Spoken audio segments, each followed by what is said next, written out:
Hello, and welcome to this edition of Brief Bible Bites. There's an interesting word that's only used once in Scripture, and that's in Jude 1:3.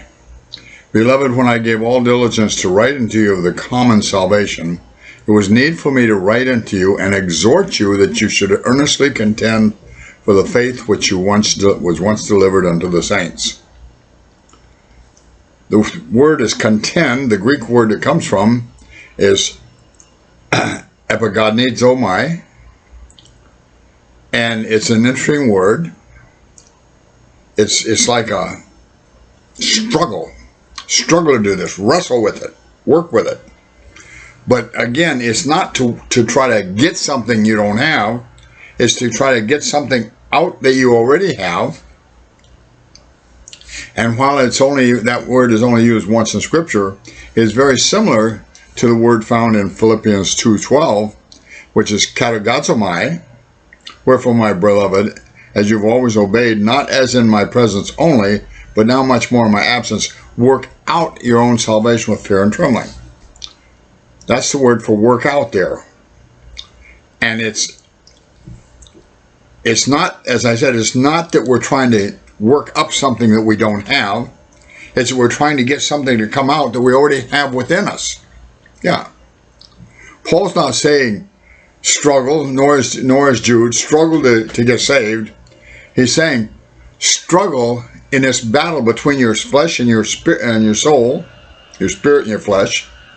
In this struggle, earnestly, desperately struggle against your flesh. Remember what Paul said? The spirit's willing, but the flesh is weak. So we've got this constant battle inside between our spirit and our flesh, with the soul arbitrating between the two. Remember, the spirit is what talks to God, or associates with God. The flesh is what associates with the world, and the soul is what arbitrates or referees between the two.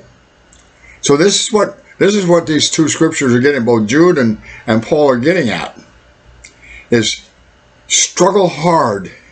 Let your spirit, encourage your spirit, make your spirit the stronger of the two, that it can overcome your flesh in this struggle. And that's what we have. We have a daily battle, folks. We have a daily battle between our spirit and our flesh, trying to control one, trying to control the other. The spirit wants to control so we can commune with God. The flesh wants to control so we can enjoy the world as we had before we got saved. And in the midst is that there needs to be saved, the soul struggling to try to reach a balance. But there is no balance between the flesh and the spirit. One will overcome the other, and that's the way it is. And that's why this picture, in both Jude and Philippians, that's why this picture of a battle that's going on, a struggle that's going on, is because we cannot rest in this struggle. There will constantly be a struggle between our spirit and our flesh till the day we either die or we rapture and go up to heaven with Jesus. God bless you.